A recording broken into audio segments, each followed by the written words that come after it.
Olá, meus irmãos, a paz do Senhor a todos. Sejam muito bem-vindos a mais um vídeo aqui no canal.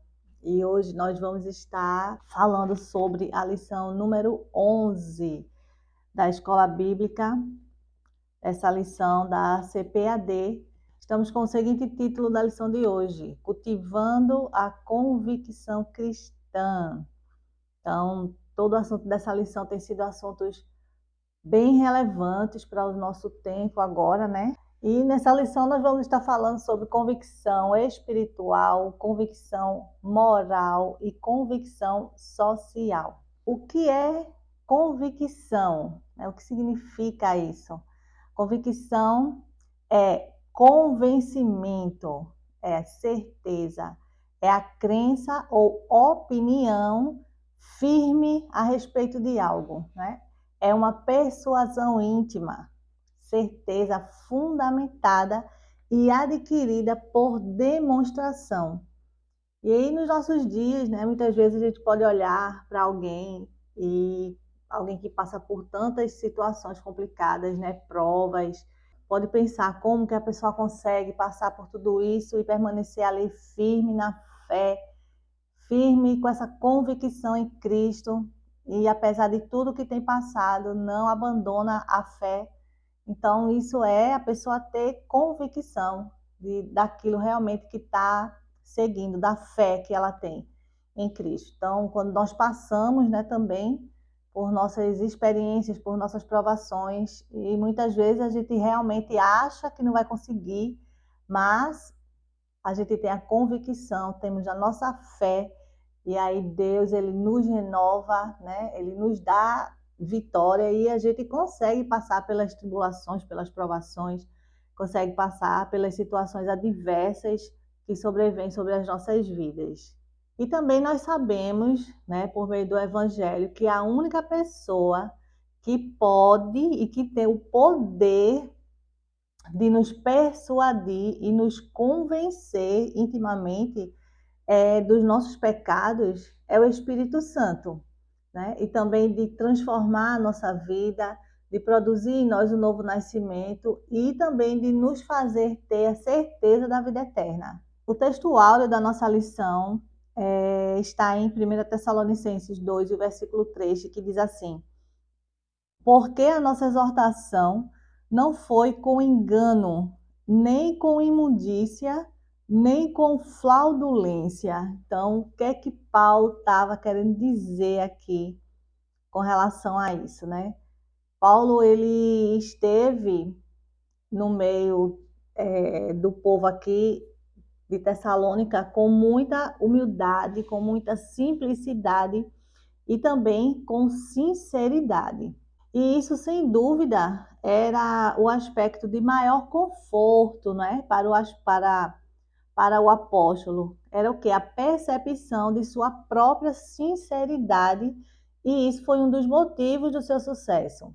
Ele pregava um evangelho sincero e sem corrupção, e também os exortava a crer e obedecer tudo aquilo que eles estavam ali ouvindo, né, através de Paulo. Ou seja, o evangelho que Paulo pregava era sem engano nenhum, né? Era um evangelho verdadeiro, fiel. O seu evangelho, ele era puro e santo, né? Digno do seu autor, que é santo. E Paulo, ele não fingia ser uma coisa e intentava outra. Ele cria, né? E por isso falava. Ele não tinha objetivos e visões desonestos e seculares, mas era o que aparentava, ou seja, ele buscava ser verdadeiro e viver realmente aquilo que ele pregava, né? Para não estar trazendo dúvidas para as pessoas ou as pessoas ver ele falando uma coisa e fazendo outra, não. Paulo, ele era o que ele pregava. Na leitura bíblica em classe, o comentarista destacou em 1 Tessalonicenses, foi o capítulo 2, dos versículos 1 ao 12. Porque vós mesmos, irmãos, bem sabeis que a nossa entrada para convosco não foi vã, mas, havendo primeiro padecido e sido agravados em Filipos, Como sabeis, tornamo-nos ousados em nosso Deus, para vos falar o Evangelho de Deus com grande combate. Porque a nossa exortação não foi com engano, nem com imundícia, nem com fraudulência, mas como fomos aprovados de Deus para que o Evangelho nos fosse confiado, assim falamos, não como para agradar aos homens, mas a Deus que prova o nosso coração. Porque, como bem sabeis, nunca usamos de palavras lisonjeiras, nem houve um pretexto de avareza. Deus é testemunha.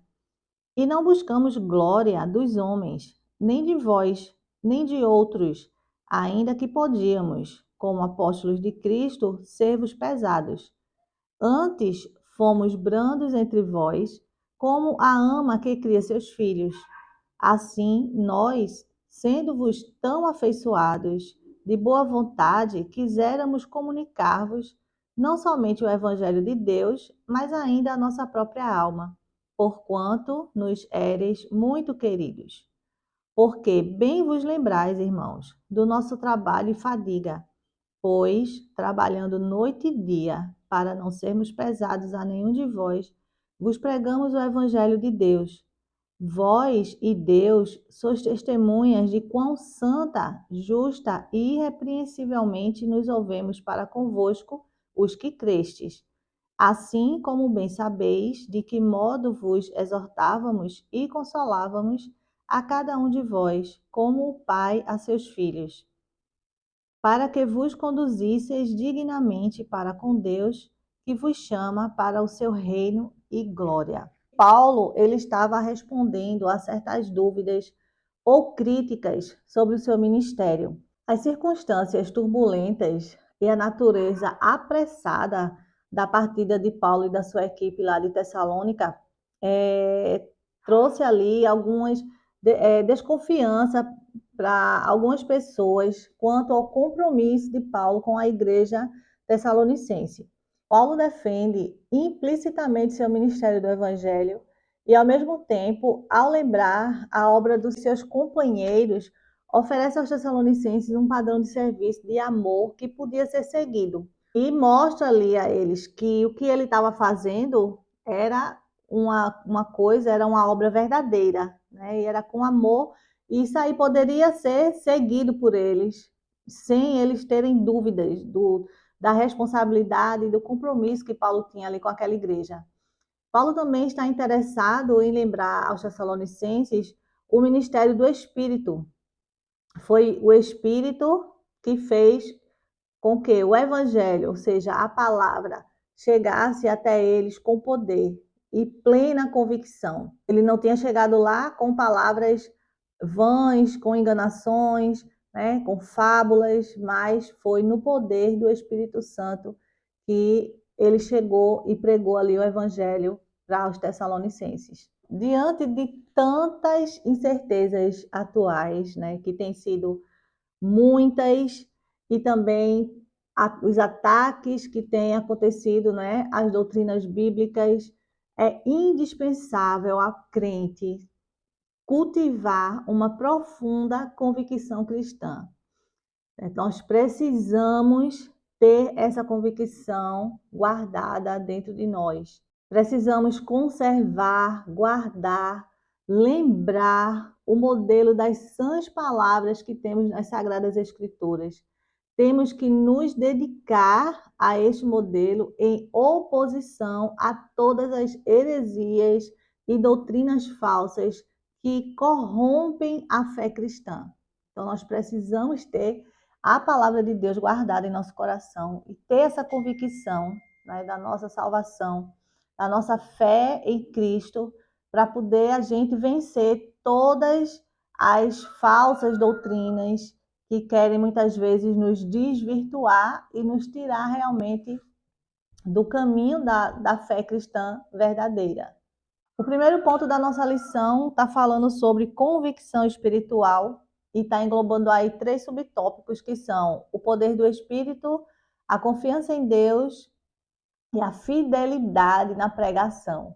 O comentarista destaca aqui na lição, dizendo que o apóstolo deixa claro que O evangelho não foi pregado como um mero discurso racional, mas, sobretudo, em poder no Espírito Santo e em plena convicção, de modo que resultou na salvação e libertação dos tessalonicenses. Como eu falei lá no começo, né, que o Espírito Santo é que nos convence, né, do nosso pecado, é o que traz mudança, renovação ao nosso espírito.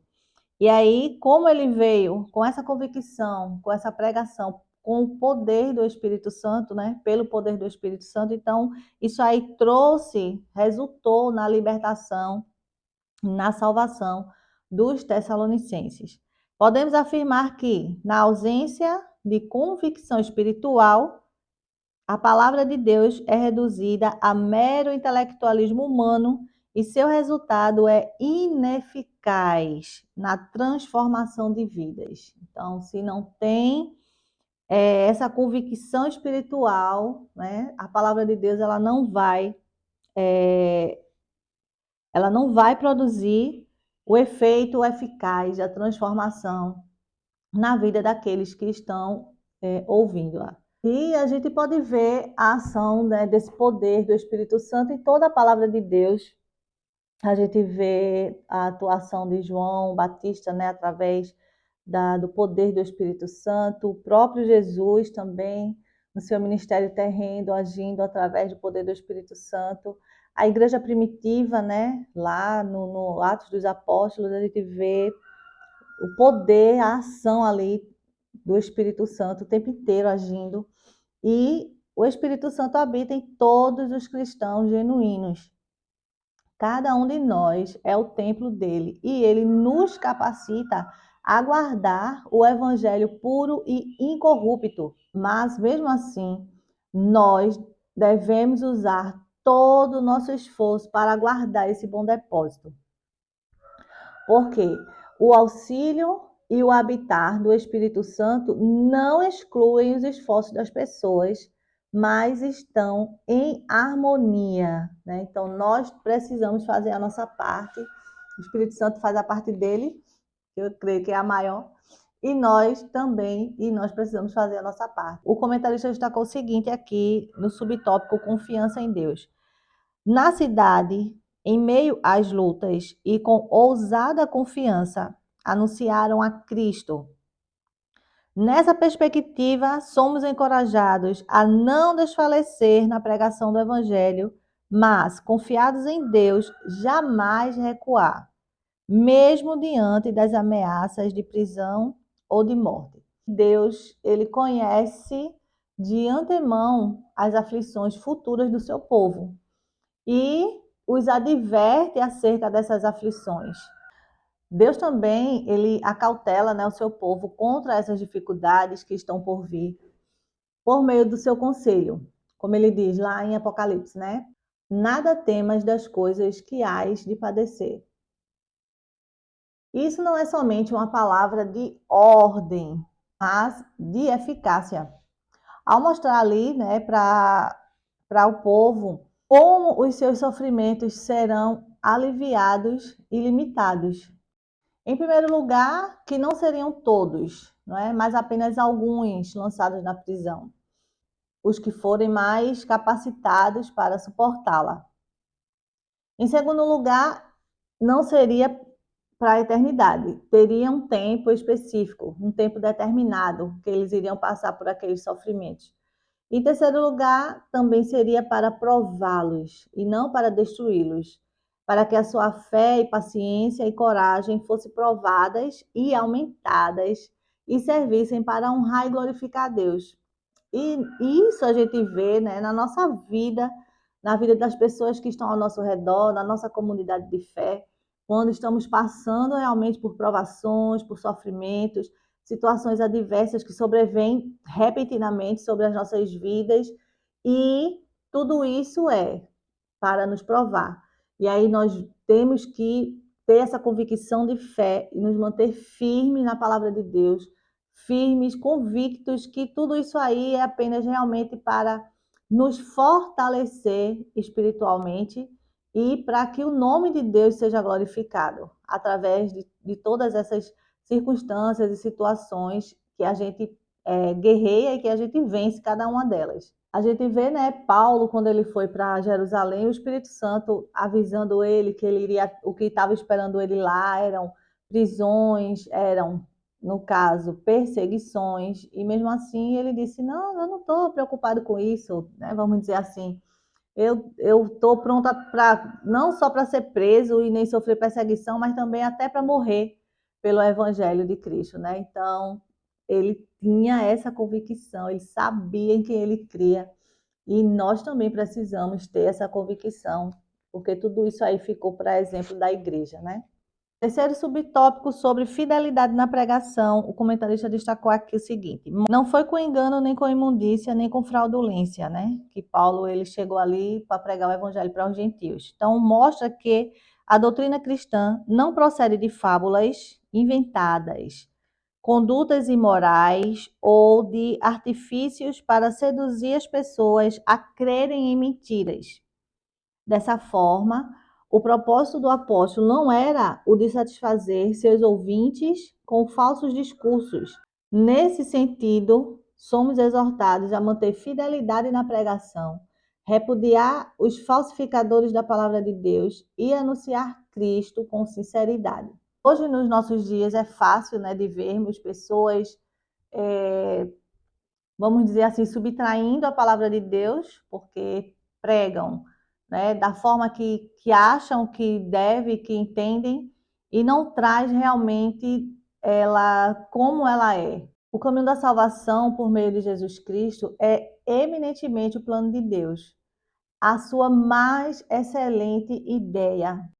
Foi ele que inventou esse caminho para salvar pecadores através de Jesus Cristo, cujo poder e vinda são anunciados no Evangelho. E a pregação do apóstolo é a divulgação dessas coisas. E ele divulgava, né, pregava exatamente como elas eram. Não trazia nada com mentira e nem com engano, mas falava realmente a verdade do Evangelho. A pregação do Evangelho é tornar conhecido o poder de Cristo, que ele é capaz de salvar até o último dos pecadores que vem a Deus por meio dele. Precisamos pregar o Evangelho e anunciar Cristo com sinceridade, para que a pregação no poder do Espírito Santo transforme vidas. Que a gente já viu aí, né, anteriormente, que essa pregação, sem essa convicção espiritual, é apenas intelectualismo humano e não traz transformação para ninguém. Ou seja, sem a ação poderosa do Espírito, a pregação é incapaz de transformar vidas. Então, aqui no segundo tópico da lição, falando sobre convicção moral, nós vamos ter aí os subtópicos: retidão nas ações, reputação ilibada e vida irrepreensível. No primeiro subtópico aqui, falando sobre retidão nas ações, o comentarista destaca o seguinte: desse modo, a Bíblia orienta, dentre outras recomendações, a deixar a mentira e falar a verdade, deixar o furto e ser honesto, não pronunciar palavras torpes e dizer apenas o que edifica. Nesse aspecto, o apóstolo Paulo reivindica a retidão das próprias ações ao afirmar: nunca usamos de palavras lisonjeiras, nem houve um pretexto de avareza. Né? E aqui ele enfatiza que jamais usou de falso sentimento para obter nenhum tipo de favor. Ainda assevera que sua motivação era desprovida de ambição financeira. Somente o falso cristão é que busca poder e influência por meio da bajulação mentirosa. Logo, a conduta de retidão é uma virtude do crente regenerado. Então, a obra do servo é santificada quando é feita para Deus, de olho na sua glória e em obediência à sua autoridade, e não meramente para os homens. Realmente estamos cumprindo a nossa obrigação, né, para com Deus, quando somos fiéis no cumprimento da nossa obrigação para com as pessoas. Então, nós não podemos tratar, né, as pessoas, pregar evangelho e tratar pessoas com engano, trazer ali coisas mentirosas, né? Anunciar coisas com segundas intenções, pois Paulo diz aqui que ele estava, a motivação dele era desprovida, né, de ambição financeira. Hoje em dia, muito que a gente tem visto são pessoas, né, que não estão preocupados com pessoas, mas que se preocupam com o dinheiro, na realidade. A realidade é essa, né? Então, mas o evangelho, ele se preocupa com pessoas, né? E as pessoas têm que pregar esse evangelho como ele é e não estar realmente agindo com mentira, com engano, né? Com fraudulência. Elogios e bajulações não convêm aos cristãos, mas expressões sinceras de afeição santa e serviço de amor. No segundo subtópico, o comentarista destacou aqui, ó, considera-se portadora da reputação ilibada a pessoa de reconhecida idoneidade moral. Veja como Paulo avalia sua reputação com esta frase: não buscamos glória dos homens, nem de vós, nem de outros. Isso indica que o apóstolo não trabalhava no reino em busca de reconhecimento humano. Nós precisamos estar olhando para essa palavra, porque nos nossos dias, muitos querem realmente fazer a obra de Deus e ter o reconhecimento das outras pessoas. Não buscam ter o reconhecimento só de Deus, ou seja, não basta ter o reconhecimento só de Deus, né? Querem ter o reconhecimento de pessoas. E Paulo aqui ele não estava fazendo nada daquilo para buscar reconhecimento humano de ninguém. Ele estava preocupado em que Deus reconhecesse o trabalho que ele estava fazendo, né? Os que aspiram fama e prestígio caem em tentação e maculam o evangelho. Nosso viver deve glorificar a Deus. Exatamente. Então, né, vem os escândalos, né, vem os problemas, e aí as pessoas desacreditam do evangelho por conta de escândalos, por conta de ações erradas de pessoas que estão dentro do evangelho, né? E aí fica complicado exatamente das pessoas acreditarem no evangelho como realmente a verdade, como realmente sendo a palavra de Deus. E aí nós devemos glorificar a Deus, né? Ao atribuir glória a Deus, nós atribuímos toda a excelência e perfeição a Ele. Terceiro subtópico, falando sobre vida irrepreensível. Aí o comentarista destacou aqui o seguinte: o adjetivo irrepreensível denota uma conduta que não pode ser censurada, né? Você não tá fazendo algo, mas você sabe que o que você está fazendo ali está certo. Não tem como a pessoa chegar e censurar.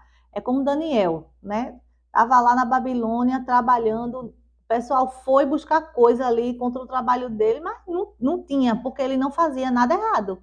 Ele procurava fazer o que era certo. Ele tinha convicção que ele estava fazendo, ele sabia a conduta dele com relação ao trabalho que ele fazia. Não tinha nada errado, ele fazia tudo corretamente. Então, nesse contexto, o apóstolo invoca a Deus e a igreja em Tessalônica como testemunha de sua postura santa, justa e irrepreensível. Então, ele sabia que ele não estava fazendo nada errado e que viesse trazer problemas para o seu ministério. Ainda diz aqui, essas designações implicam obediência nas questões morais, atitude de retidão exemplar e conduta sem motivo algum de reprovação. Ciente da influência que sua vida exercia sobre os fiéis, o apóstolo diz: para vos dar em nós mesmos exemplo, para nos imitardes. Assim, o grau de comprometimento adotado pelo crente com os valores do reino é o reflexo do nível de sua comunhão com Deus, né? Então, nada deve ser feito por nós para ofender a ninguém. Temos que ser exemplos, né? Temos que dar exemplo para as outras pessoas. Não devemos considerar tanto o nosso próprio prazer e interesse quanto o avanço do reino de Deus entre os homens. Então, o reino de Deus tem que estar acima dos nossos propósitos pessoais. Terceiro e último ponto, falando sobre convicção social, está englobando aqui bem-estar comum e dedicação altruísta. Então, o que é que o comentarista destaca aqui?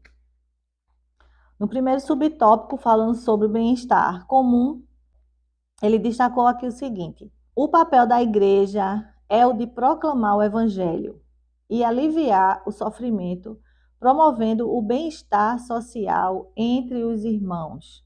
Então, qual é o exemplo aqui que a Bíblia traz para nós? Ele destacou aqui Tiago, capítulo 2, e nos versículos 15 e 16 diz assim, ó: e se o irmão ou irmã estiverem nus e tiverem falta de mantimento cotidiano, e algum de vós lhes disser, ide em paz, aquentai-vos e fartai-vos, e lhes não derdes as coisas necessárias para o corpo, que proveito virá daí? O que essa caridade, que consiste em meras palavras, vai aproveitar a vocês e aos pobres? Como se ele está dizendo aí, vocês querem mesmo aparecer diante de Deus com essas demonstrações de caridades vazias, né? Fingindo, simplesmente fingindo. Ou seja, você está vendo que as pessoas estão precisando de determinadas coisas, você tem e você não faz, e você não dá, e você não ajuda. Você realmente quer aparecer diante de Deus com esse tipo de caridade vazia, mentirosa, né? Vocês podem também simular que o seu amor e caridade vão passar no teste sem atos de misericórdia, assim como pensam que uma profissão de fé vai defendê-los diante de Deus, mesmo não tendo obras de piedade e obediência. Então, era como se ele estivesse dizendo isso a eles, né? Será que realmente vocês acham que apenas a profissão de fé vai defender vocês diante de Deus? Se vocês não têm aí obras de piedade e obediência à palavra de Deus, né? De estar ajudando as pessoas que estão necessitadas. Então, é realmente coisas para a gente refletir. Versículo 17, ele diz assim: assim também a fé, se não tiver as obras, é morta em si mesma, né? Precisamos ajudar uns aos outros. A convicção social presente na vida de Paulo era um exemplo para a igreja.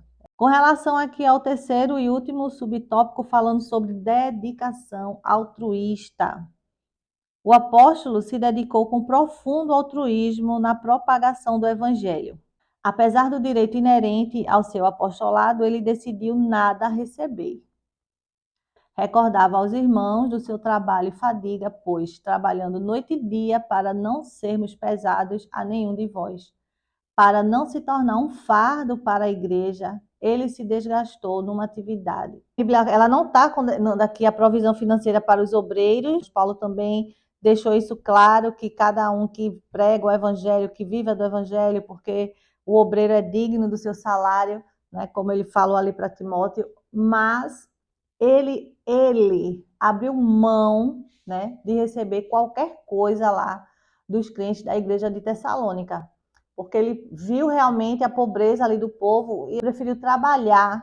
Paulo, ele explica que ele tinha o direito dessa prerrogativa, como sendo apóstolo, de receber, né, ali dinheiro da igreja de Tessalônica, mas ele suportou as restrições financeiras, porque ele não queria criar obstáculo, né, para uma igreja que estava iniciando, o pessoal que era tudo novo ali na fé.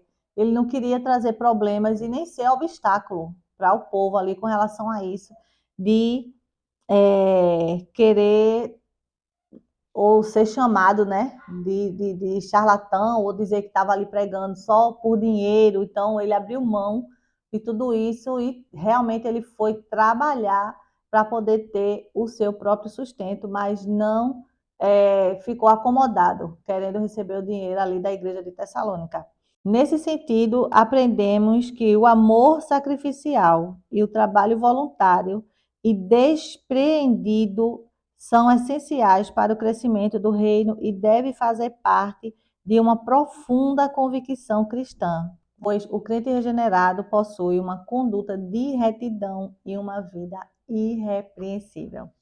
Amém, irmãos? Então, espero que possa ter ajudado vocês com essa lição e que nós possamos ter aprendido um pouco mais e firmarmos a nossa fé e a nossa convicção um pouco mais na palavra de Deus. Amém? Fiquem todos na paz e até o próximo vídeo.